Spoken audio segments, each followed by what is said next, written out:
आप सभी को गुड मॉर्निंग। मैं विवेक सारस्वत आप सभी का आपके अपने YouTube channel aviator academy classes पर आपका स्वागत करता हूं। आज की इस क्लास में हम लोग जो डिस्कस करेंगे वो डिस्कस करेंगे आपका जो टॉपिक है उस टॉपिक का नाम है इलेक्ट्रॉनिक डिवाइसेस। ठीक है। इलेक्ट्रॉनिक डिवाइसेस जैसा कि नाम ही कह रहा है कि ऐसे यंत्र या ऐसी युक्तियां जो मुख्य रूप से इलेक्ट्रॉनों के प्रभाव पर आधारित होती हैं। भाई इलेक्ट्रॉनिक कहा गया तो इलेक्ट्रॉन से रिलेटेड है। जैसा कि हम और आप जानते हैं कि कोई भी पदार्थ जो है पदार्थ मिलकर बना होता है अणुओं से, और अणु मिलकर बना होता है परमाणुओं से, और परमाणु मिलकर बना होता है इलेक्ट्रॉन प्रोटॉन और न्यूट्रॉन से। जब हम लोग प्रोटॉन और न्यूट्रॉन के विषय में बात करते हैं तो प्रोटॉन और न्यूट्रॉन कहाँ पाए जाते हैं? परमाणु के नाभिक में पाए जाते हैं, और इलेक्ट्रॉन्स जो हैं वो बाहरी कक्षाओं में पाए जाते हैं। तो जब ये बाहरी कक्षाओं में पाए जाते हैं तो जो इलेक्ट्रॉनों का प्रवाह होता है उस प्रवाह से ही जो संबंधित जो युक्तियां हैं या जो इक्विपमेंट्स हैं वो क्या कहलाते हैं? इलेक्ट्रॉनिक युक्तियां कहलाते हैं। तो आज अगर हम लोग शुरुआत करें तो यहां पर क्या स्थिति है? जैसे हमने कहा इलेक्ट्रॉनिक युक्तियां। अगर इलेक्ट्रॉनिक युक्तियों को देखा जाए तो इलेक्ट्रॉनिक युक्ति किसे कहेंगे? ऐसी युक्ति जिनमें इलेक्ट्रॉनों का नियंत्रित प्रभाव हो। कैसा हो? नियंत्रित हो। देखिए दो तरह की चीजें आती हैं, नियंत्रित और अनियंत्रित। का मतलब समझते हो? जिनमें इलेक्ट्रॉन्स का नियंत्रित प्रभाव हो।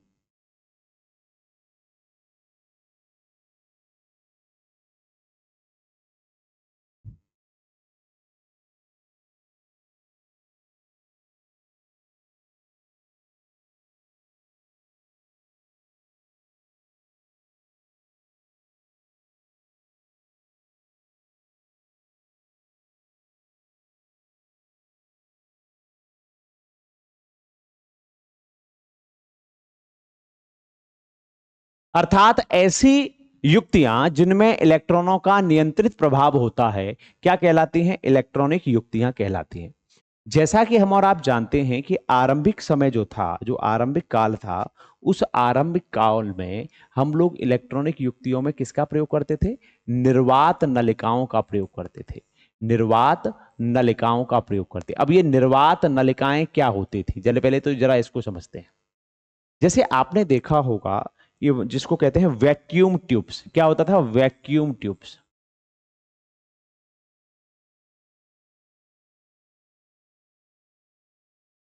वैक्यूम जो ट्यूब्स हैं, सबसे पहले हमें समझना है कि वैक्यूम क्या होता है। अगर हम वैक्यूम के बारे में बात करें तो इसको अगर हम संधि विच्छेद करेंगे तो दो बातें आपको आती हैं। पहला होता है निर, और दूसरा का अर्थ होता है वात। निर का अर्थ होता है निर माने बिना। निर क्या है? उपसर्ग है ना। तो निर का अर्थ होता है बिना, और वात माने हवा। मतलब ऐसी नली जिसमें वात अर्थात हवा नहीं होती थी, किसी भी प्रकार का कोई भी चुंबकीय वैद्युत बल नहीं होता था, निर्वात नलिकाएं कहलाती थी। इन निर्वात नलिकाओं में अगर हम लोग बात करेंगे तो सबसे पहले इनका जो आकार होता था वो आकार बड़ा होता था। क्या होता था? आकार बड़ा होता था। साथ ही साथ में इनके लिए जब इनको स्टार्ट करते थे ना, शुरुआत करने के लिए इनको जो विभव जरूरत होता था, जो इसको कहते हैं शक्ति जो होती थी, शक्ति अधिक आवश्यक होती थी, है ना। ज्यादा शक्ति की आवश्यकता होती थी। ठीक है।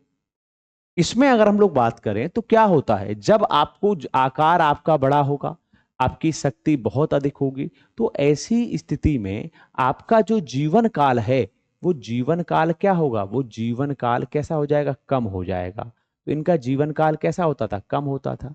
अब जैसे फॉर एग्जाम्पल अगर हम लोग बात करें तो निर्वात नलिकाओं में, जैसे कि मान लीजिए हमारे पास में जो निर्वात नलिकाओं में एक बात आती थी, जैसे इस प्रकार से कोई निर्वात नलिका है।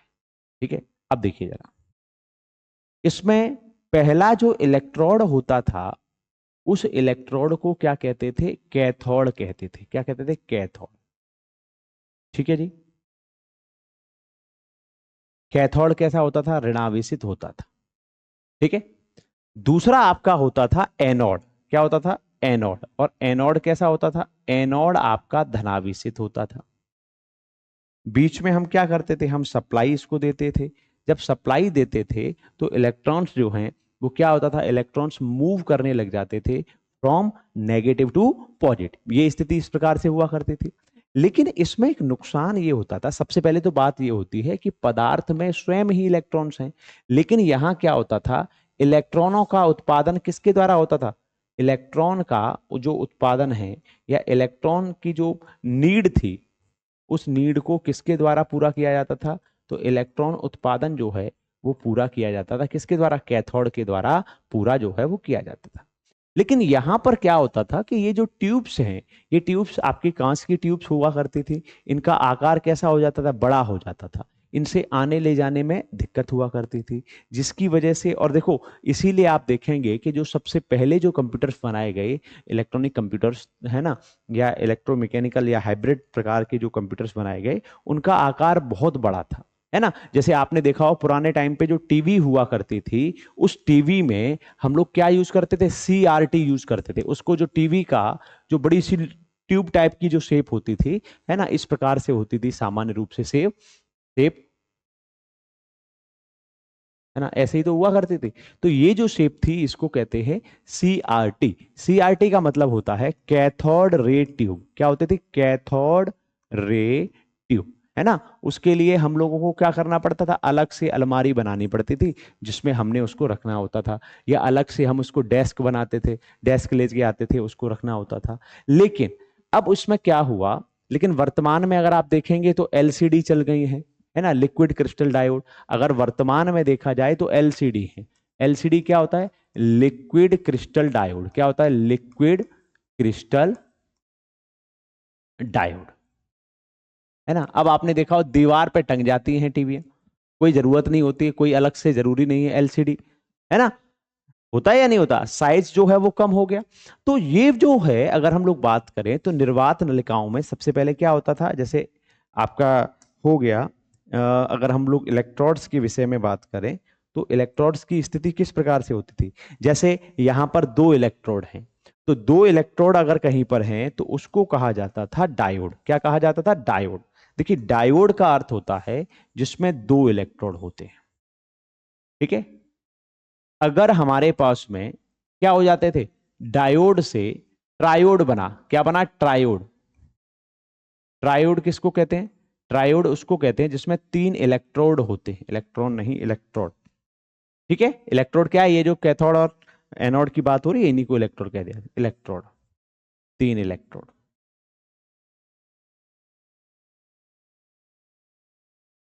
टेट्रोड का अर्थ है टेट्रा, चार जो इलेक्ट्रोड्स होते थे वो टेट्रोड के अंतर्गत आते थे। और पेंटोड में कितने इलेक्ट्रॉन्स हुआ करते थे, पेंटोड में हमारे इलेक्ट्रॉन्स होते थे 5 इलेक्ट्रॉन्स हुआ करते, ठीक है।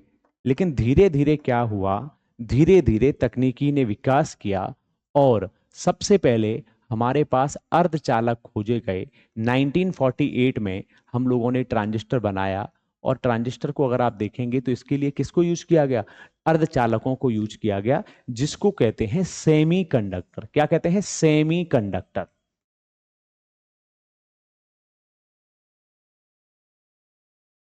अब अगर हम लोग सेमीकंडक्टर के विषय में बात करें तो हमें यह समझना है कि सेमीकंडक्टर मुख्य रूप से हैं कौन से। तो अगर हम मूल सेमीकंडक्टरों की बात करें, मूल अर्धचालकों की बात करें, तो मूल अर्धचालक हैं आपके दो, जो वर्तमान में भी उपयोग आ रहे हैं। पहला है आपका सिलिकॉन। क्या है, सिलिकॉन। और दूसरा है जर्मेनियम।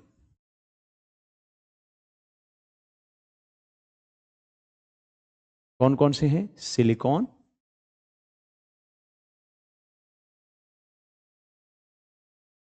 और दूसरा है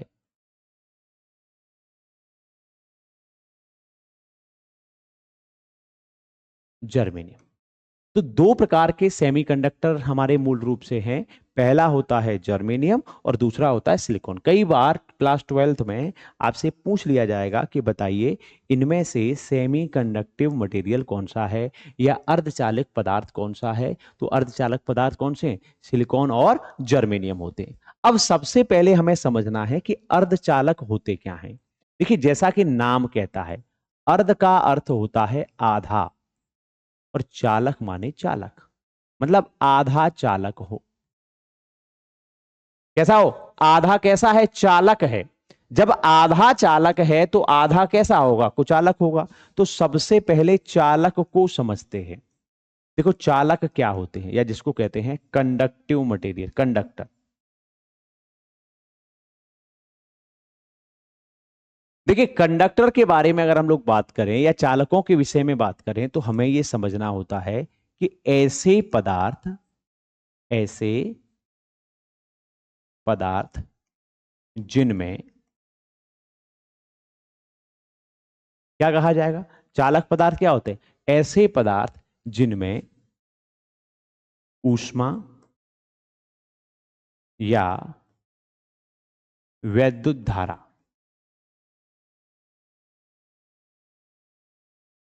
क्या कहा गया? ऐसे पदार्थ जिनमें ऊष्मा या वैद्युत धारा आसानी से प्रवाहित हो जाती है। किससे प्रवाहित हो जाती है? आसानी से प्रवाहित का मतलब बहने लग जाती है। तो आसानी से प्रवाहित होती है, उनको हम क्या कहते हैं? उनको कहते हैं आपका चालक। ठीक है। जैसे आपने देखा लोहा है, लोहे को आप क्या करिए,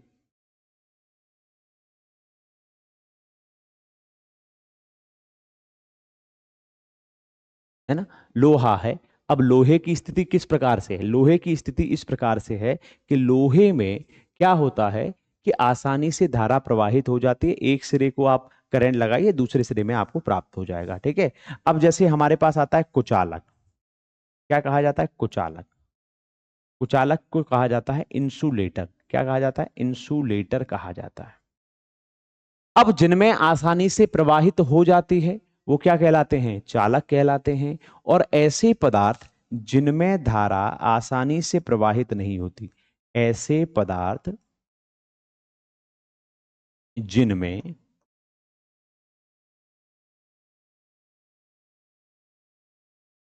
ऊष्मा या वैद्युत धारा प्रवाहित नहीं होती,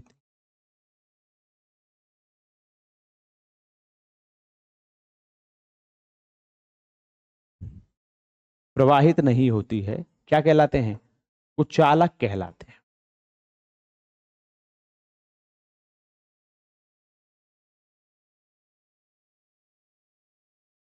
ठीक है।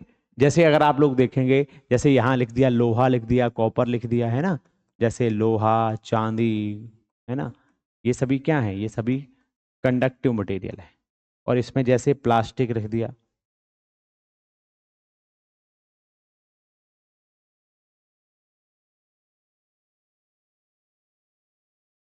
जैसे हमने लकड़ी रख दिया, ये सभी क्या है? इनमें कभी भी धारा आसानी से प्रवाहित नहीं होती। ठीक है जी।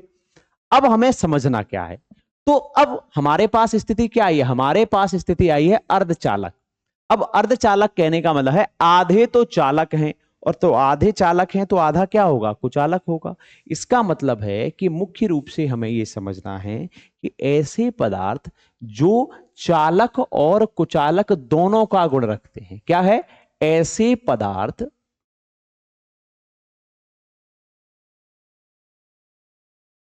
जो चालक एवं कुचालक दोनों का गुण रखते हैं,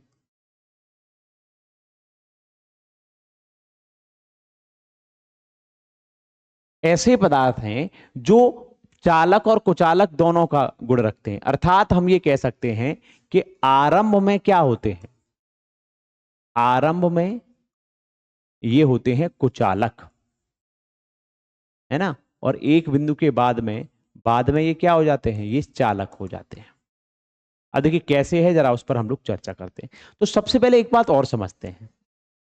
हमारे पास में एक स्थिति और आती है जिसको कई बार मैंने एग्जाम में पूछते हुए देखा है, कि बहुत बार ऐसा होता है, आपसे ये पूछ लेगा कि किसी भी चालक पदार्थ का प्रतिरोध कितना होता है, या किसी भी कुचालक पदार्थ का प्रतिरोध कितना होता है, या आपसे पूछ लेगा कि अर्धचालक पदार्थ का प्रतिरोध जो है वो कितना होता है। तो जैसा कि हम और आप जानते हैं कि चालक पदार्थ क्या है, चालक वे पदार्थ होते हैं जिनमें आसानी से धारा प्रवाहित हो जाती है। तो जब आसानी से धारा प्रवाहित हो रही है तो हमें यह समझ में आना चाहिए कि भाई विरोध क्या हो रहा है, शून्य हो रहा है। प्रतिरोध क्या है, प्रतिरोध होता है कि किसी भी पदार्थ का वह गुण जिसके कारण वो धारा का विरोध कर रहा है। तो धारा आसानी से बह क्यों रही है, इसलिए बह रही है क्योंकि इसका प्रतिरोध नहीं है। इसलिए चालक पदार्थों का प्रतिरोध हमेशा क्या होता है, शून्य होता है। ठीक है। कुचालक पदार्थ क्या होते हैं, कुचालक वो पदार्थ होते हैं जिनमें धारा आसानी से प्रवाहित नहीं होती है। तो जब धारा आसानी से प्रवाहित नहीं हो रही है इसका मतलब विरोध अधिक है, और विरोध अधिक है तो इसलिए कभी भी आपसे पूछा जाए कि कुचालक पदार्थों का प्रतिरोध कितना होता है तो इसका प्रतिरोध हमेशा और हमेशा क्या होता है, अनंत होता है। मुझे लगता है यहां तक किसी को कोई दिक्कत नहीं है। तीसरी बात आती है अर्धचालक पदार्थों के बारे में। तो जैसा कि हम और आप जानते हैं कि अर्धचालक पदार्थ क्या होते हैं, आरंभ में कुचालक होते हैं फिर बाद में चालक हो जाते हैं। इसलिए इनका जो प्रतिरोध होता है वो अनंत से शून्य के मध्य होता है। क्या होता है, अनंत से शून्य के मध्य होता है। अब देखो हमने आरंभ में अनंत क्यों रखा है, आरंभ में अनंत इसलिए रखा है क्योंकि हम और आप इस बात को अच्छी तरह से जानते हैं कि अर्धचालक पदार्थ आरंभ में क्या होते हैं, कुचालक होते हैं। और क्योंकि ये कुचालक होते हैं इसलिए क्या किया गया है कि इनको सामान्य रूप से हमें देखना है कि कुचालक होने के कारण इनका जो प्रतिरोध है वो आरंभ में क्या होता है, अनंत होता है। और जैसे जैसे ये चालक बनते चले जाते हैं वो क्या हो जाता है, शून्य होता चला जाता है। ठीक है भाई, चलो अब थोड़ा सा आगे हम लोग बढ़ते हैं और आगे की स्थिति किस प्रकार से है जरा उस पर हम लोग चर्चा करते हैं। ठीक है भाई, चलो, है ना।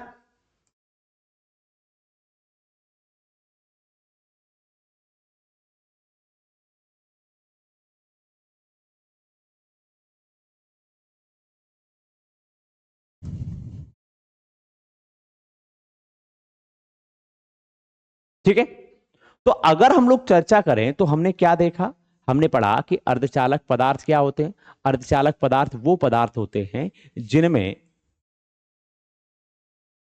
है ना, अर्धचालक पदार्थ वो पदार्थ होते हैं जो जिनकी जो चालकता होती है वो किस किस के बीच में होती है, चालक और कुचालक के बीच में होती है। ठीक है भाई, अब हम बात करते हैं कि ये जो हमारे अर्धचालक होते हैं ये अर्धचालक कितने प्रकार के होते हैं। देखो सबसे पहले जैसा कि आप उसे कहा गया कि देखो भाई यहां हमें क्या समझना है कि हमारे पास जो चालक हैं वो चालक मूल रूप से, या जो अर्धचालक हैं वो अर्धचालक मूल रूप से दो प्रकार के होते हैं। पहला जो है वो क्या है, जरा उस पर हम लोग चर्चा कर लेते हैं। तो पहले प्रकार का अर्धचालक क्या है, पहले प्रकार के अर्धचालकों को कहा जाता है निज अर्धचालक। क्या कहा जाता है, निज अर्धचालक। ठीक है, अच्छा जी। दूसरे प्रकार के, इनको अंग्रेजी में कहा जाता है इंट्रिंसिक सेमीकंडक्टर। क्या कहा जाता है, इंट्रिंसिक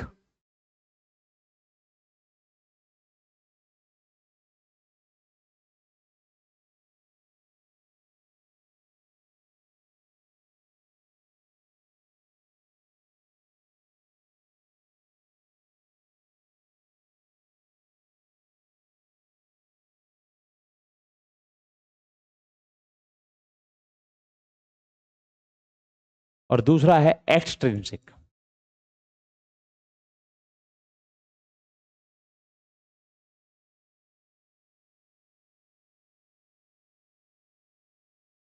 इंट्रिंसिक सेमीकंडक्टर और एक्सट्रिंसिक सेमीकंडक्टर। सबसे पहले हम समझेंगे कि ये इंट्रिंसिक का अर्थ क्या है या निज अर्धचालक का अर्थ क्या होता है।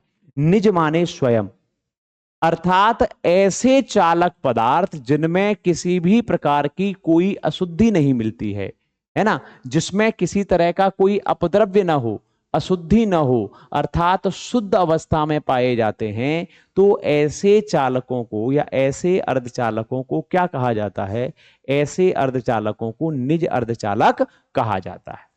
जैसे सामान्य रूप से प्रकृति में हमारे में क्या होता है कि जर्मेनियम और सिलिकॉन, क्या होता है, जर्मेनियम और सिलिकॉन जो हैं वो प्रकृति में शुद्ध अवस्था में पाए जाते हैं। क्योंकि ये शुद्ध अवस्था में पाए जाते हैं, इसीलिए इनको क्या कहा जाता है, इनको कहा जाता है निज अर्धचालक कहा जाता है। दूसरी अगर हम लोग बात करें तो हमारे पास में स्थिति किस प्रकार से आती है, दूसरे आते हैं बाह्य अर्धचालक। बाह्य अर्थात बाहर, अर्थात निज अर्धचालकों में जब अशुद्धियां मिला दी जाती हैं, निज अर्धचालकों में जब अशुद्धियां मिला दी जाती हैं, है ना, जैसे सोना है। अब सोना अगर देखा जाए तो सोना क्या है, प्योर फॉर्म में जो है वो क्या है, तो वो आपका निज अर्धचालक होगा। लेकिन आप जब सोने से आभूषण बनाते हैं तो सोने से आभूषण बनाते समय सामान्य रूप से क्या होता है, आभूषण बनाने में हो ये जाता है कि उसमें शुद्ध सोने से कभी भी आभूषण नहीं मिलते बनते। वो क्या होता है, उसमें कॉपर मिलाया जाता है। तो ये कॉपर मिलाने के बाद में क्या किया कि जो शुद्ध था उस शुद्ध में हमने बाहरी अशुद्धियां मिला दी। तो जब ये बाहरी अशुद्धियां मिला दी जाती हैं तो इनको हम क्या कहते हैं, इनको कहते हैं बाह्य अर्धचालक। क्या कहते हैं, बाह्य अर्धचालक। अब देखिए सामान्य रूप से अगर हम अर्धचालकों के विषय में बात करें तो हमें एक बात समझनी है। क्या समझनी है वो जरा देख लेते हैं। देखो अर्धचालकों की जो स्थिति है अगर हम उसको देखें तो अर्धचालकों की संयोजकता कितनी होती है, अर्धचालकों की संयोजकता जो है वो कितनी होती है, अर्धचालकों की संयोजकता होती है 4। कितनी होती है, 4। आपसे कभी एग्जाम में पूछ ले तो आपको पता होना चाहिए कि अर्धचालक पदार्थों की संयोजकता सामान्य रूप से 4 होती है। अब मान लीजिए 4 इसकी संयोजकता है, 4 ही इलेक्ट्रॉन्स इसको मिल जाएं तो ये परस्पर क्या हो जाएंगे, उदासीन हो जाएंगे। क्या हो जाएंगे, उदासीन हो जाएंगे। उदासीन का मतलब तो समझता है भाई, आप ये मान के चलिए आपके पास 10 रुपए थे, 10 रुपए खर्च हो गए तो आप कैसे हो जाओगे, उदासीन हो जाओगे, है ना। अच्छा जी, लेकिन यदि मान लीजिए आपके पास खर्चा है 4 का, आपके पास है 4 और खर्चे हो गए 3, तो क्या होगा, आपके पास 1 बच जाएगा, एक शेष रह जाएगा, है ना। या आपके पास पैसे हैं 4 और आपने 5 रुपए का कोई सामान परचेज कर लिया तो 1 रुपए आपके पास में क्या हो जाएगा, 1 रुपए आपके पास कर्ज हो जाएगा। तो इसी प्रकार से जब हम बात करते हैं आपका क्या कहते हैं इसको, अर्धचालकों में, निज अर्धचालकों में है, तो निज अर्धचालकों को बाह्य अर्धचालक बनाने के लिए हम लोग क्या करते हैं, इसमें मिलावट करते हैं ना। तो जब मिलावट की जाती है तो उस मिलावट से होता क्या है, उस मिलावट को करने के लिए इसमें ऐसे पदार्थ मिला दिए जाते हैं जिनकी या तो संयोजकता 5 हो या इनकी संयोजकता क्या हो, 3 हो। तो ऐसी स्थिति में जब मिलाया जाता है तो इस प्रक्रिया को कहते हैं डोपिंग। क्या कहते हैं, डोपिंग। ठीक है। अब मान लीजिए आपसे कहा जाए तो एक शब्द आता है जिसको कहते हैं अपमिश्रण या डोपिंग कहते हैं। अब डोपिंग क्या है, क्योंकि सामान्य रूप से एग्जाम में डोपिंग के नाम से ही जाना जाता है, ज्यादातर पूछा जाता है डोपिंग में क्या होता है। देखो डोपिंग में क्या है, अगर आपसे पूछा जाए कि डोपिंग क्या होती है या अपमिश्रण क्या होता है तो आप ये कह सकते हैं कि जब, क्या कहा जाता है, जब किसी निज निज, किसी निज, निज अर्धचालक कौन है, तो हम और आप जानते हैं निज अर्धचालक हैं आपके जर्मेनियम और सिलिकॉन। जब किसी निज अर्धचालक में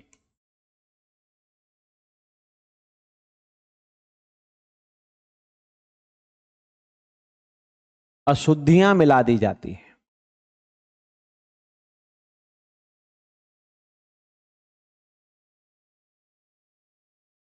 तो इस प्रक्रिया को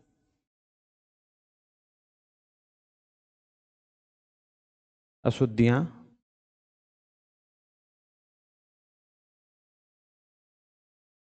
मिलाने की प्रक्रिया को डोपिंग कहते हैं।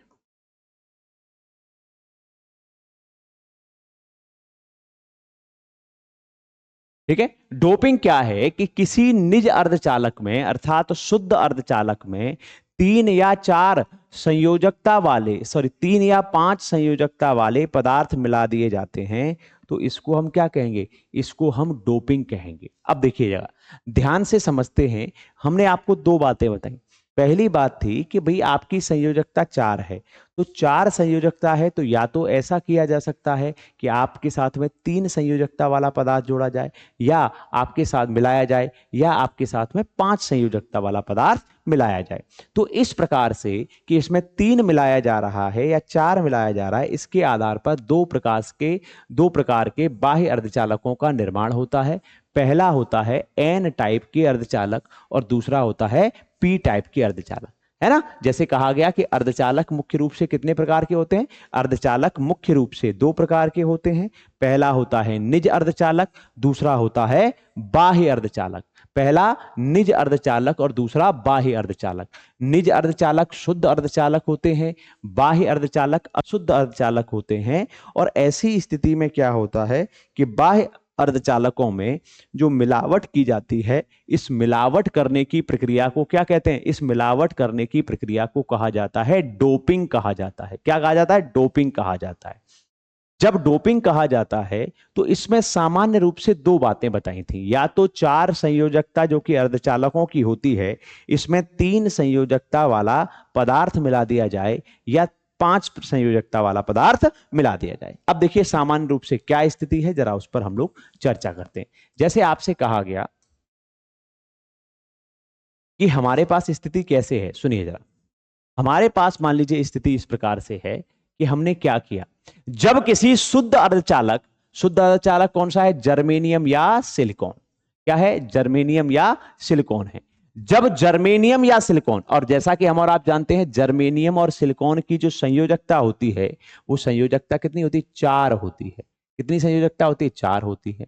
में 5 संयोजकता वाला, मतलब ऐसा पदार्थ मिलाया गया जिस पदार्थ की संयोजकता कितनी है, 5 है। 5 संयोजकता किस किस की है, आर्सेनिक, फास्फोरस, एंटीमनी, ठीक है, को मिला दिया जाता है। तो इस प्रकार मिश्रित अर्धचालक को एन टाइप अर्धचालक या एन टाइप सेमीकंडक्टर कहते हैं। जैसा कि हम और आप जानते हैं कि हमारे पास में जो अर्धचालक हैं, उन अर्धचालकों की संयोजकता कितनी होती है, 4 होती है।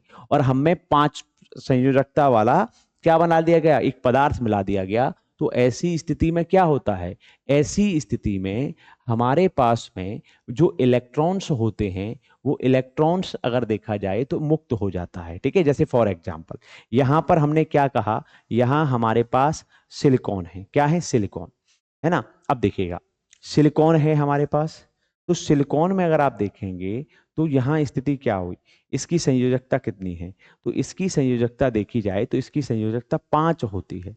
अब 5 संयोजकता है, तो ऐसी स्थिति में क्या होगा कि हमारे पास कंडीशन किस तरह की आई, जैसे ये सिलिकॉन है ना, ठीक है। अब सिलिकॉन के कितने, 1 2 3 और 4। और फास्फोरस को अगर आप देखेंगे तो 5, 1 2 3 और 4 और 5। तो ये क्या हो, ये जब इससे मिलेगा, ये इससे मिलेगा, ये इससे मिलेगा, ये इससे मिलेगा, तो क्या हुआ, यहां पर हमारे पास में फास्फोरस का 1 इलेक्ट्रॉन रह गया। और वही 1 इलेक्ट्रॉन क्या करेगा, इस सेमीकंडक्टर को इलेक्ट्रॉन से क्या है, वाहक का काम करेगा, ठीक है। वाहक का मतलब समझते हो, वाहक का मतलब है ले जाने वाला, ठीक है भाई। अच्छा जी, यही यहां पर इसमें दिखाया गया है कि इसमें क्या होगा, 1 इलेक्ट्रॉन मुक्त रहेगा, है ना, क्योंकि बाकी सभी क्या हो गए, डिफ्यूज हो गए, है ना। अच्छा जी, आगे बढ़ते हैं जरा। अब देखिएगा, है ना, अब देखिए यहां पे अब दूसरे आते हैं पी टाइप के अर्धचालक। पी टाइप के अर्धचालक में क्या होता है कि जैसा कि हमारे पास में संयोजकता हमको पता है कि अर्धचालकों की जो संयोजकता होती है वो 4 होती है। यदि हमारे पास में क्या हो, 3 इलेक्ट्रॉन वाला अगर कोई भी पदार्थ मिला दिया जाता है, तो वहां से हमारे पास में क्या है, देखो सिंपल सी बात है। देखिए जर्मेनियम के पास में अगर देखा जाए तो जर्मेनियम के साथ में एल्यूमिनियम मिला दिया जाए, क्या मिला दिया जाए, एल्यूमिनियम मिला दिया जाए। अब एल्यूमिनियम की संयोजकता कितनी होती है, 3 होती है। बोरॉन की संयोजकता कितनी होती है, 3 होती है। गैलिनियम की संयोजकता कितनी होती है, 3 होती है। कई बार एग्जाम में आपसे पूछा जाता है कि यदि किसी निज अर्धचालक में एल्यूमिनियम या बोरॉन मिला दिया जाए तो ऐसी स्थिति में किस प्रकार का अर्धचालक आपको प्राप्त होगा। या आपसे ये कहा जाएगा कि निज अर्धचालक को बाह्य अर्धचालक बनाने के लिए या पी टाइप बाह्य अर्धचालक बनाने के लिए आपको कौन सा पदार्थ जोड़ना पड़ेगा या कौन सा पदार्थ मिलाना होगा, तो वो या तो एल्यूमिनियम, बोरॉन या गैलियम।